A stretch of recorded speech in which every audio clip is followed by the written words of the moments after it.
শীতকাল জুড়ে তো মাটির শসা চাষ হয়ে থাকে, কিন্তু গ্রীষ্মকাল আসলেই মাচার শসাগুলি চাষ হয়। এবং মাচার শসাগুলিতে যদি আমরা অতিরিক্ত পরিমাণে দাম পেতে চাই, তাহলে আমাদের একেবারে চুজ করে নিতে হয় মাঘ মাসের প্রথম দিক, অথবা আমরা একেবারে আমরা চুজ করতে পারি আমাদের পৌষ মাসের 20 থেকে 25 তারিখ নাগাদ।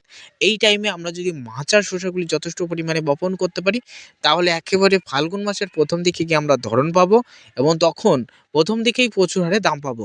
যদি আমরা ওই ফাল্গুন মাসের বা আমরা চৈত্র মাসের দিকে শসার দানা বপন করি, তখন কি হবে বন্ধু?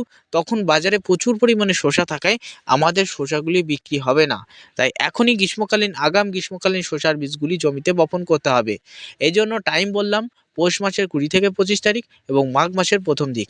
তাই আপনারা এই টাইমে বর্তমানে কোন কোন শসার বীজ আপনারা চাষ করবেন এবং কোন শসার বীজ আমাদের কাছে অ্যাভেলেবেল রয়েছে, সেটা নিয়ে আজকের ভিডিওতে দেখাচ্ছি, যা তোমরা দেখতে পাচ্ছ। আর যারা শসার বীজ কিনতে চাও, কিন্তু আমাদের ফোন নাম্বার পান না বা আমাদের হোয়াটসঅ্যাপ নাম্বার পান না, তাদের বলবো অবশ্যই ওপরে হোয়াটসঅ্যাপ নাম্বার দিয়ে রেখেছি।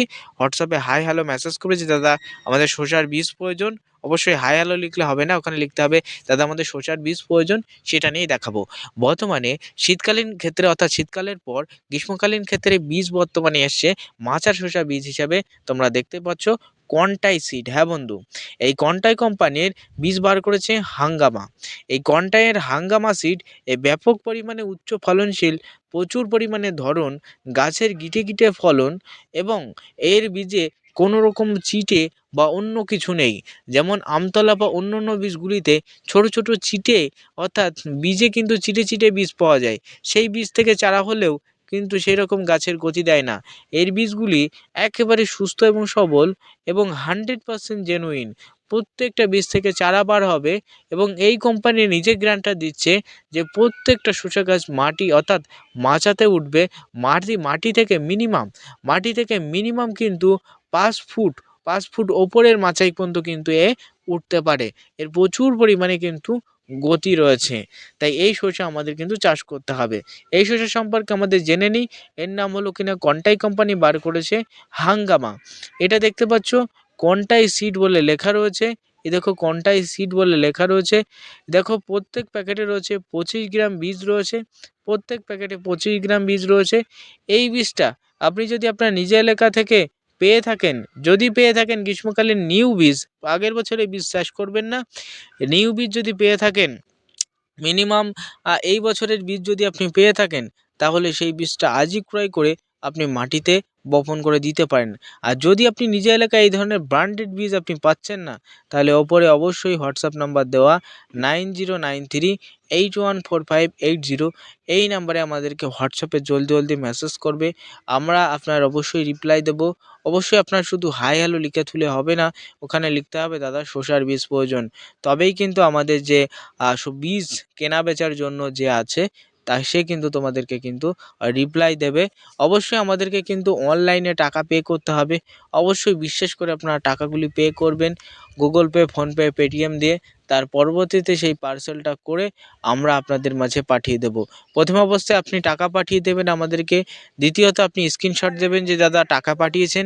এবং তৃতীয়ত আপনি কিন্তু অবশ্যই আপনার ঠিকানা দিয়ে দেবেন।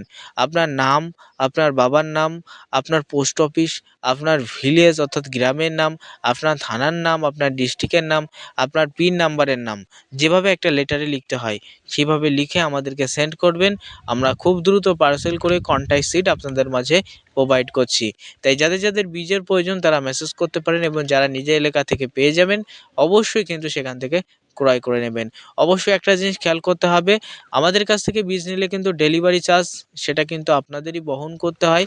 কারণ বন্ধু, এখান থেকে বীজ গেলে আমাদের কিন্তু বীজটার অর্থাৎ ডেলিভারি চার্জ এবং বীজ প্রতি আমরা মিনিমাম পার বীজে আমরা 10 থেকে 15 বা 20 টাকা না লাভ না রাখলে কিন্তু হবে না।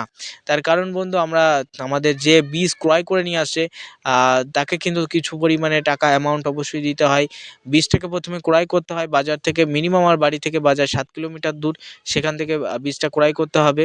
হ্যাঁ, ঠিক আছে? পাইকারি রেটে সেখান থেকে আমরা ক্রয় করি, খুচরো রেটে যদি আমরা অর্থাৎ পেয়ে থাকি তাহলে সেখান থেকেও আমরা ক্রয় করি, এবং ক্রয় করার পর সেটাকে প্যাকিং করা, তারপরে সেটা নিয়ে আবার পোস্ট অফিস, মিনিমাম 5 থেকে 6 কিলোমিটার দূরে পোস্ট অফিসে সেটা দেওয়া। তার পরবর্তীতে আরও নানান রকম কাজ থাকে প্যাকিং বা এটা সেটা। সেই জন্য আমাদের কাছে বাজার থেকে একটু বেশি দাম হতে পারে। তাই আপনাদের রিকোয়েস্ট করব, যদি বাজারে পেয়ে থাকেন সেখান থেকে নেবেন, না হলে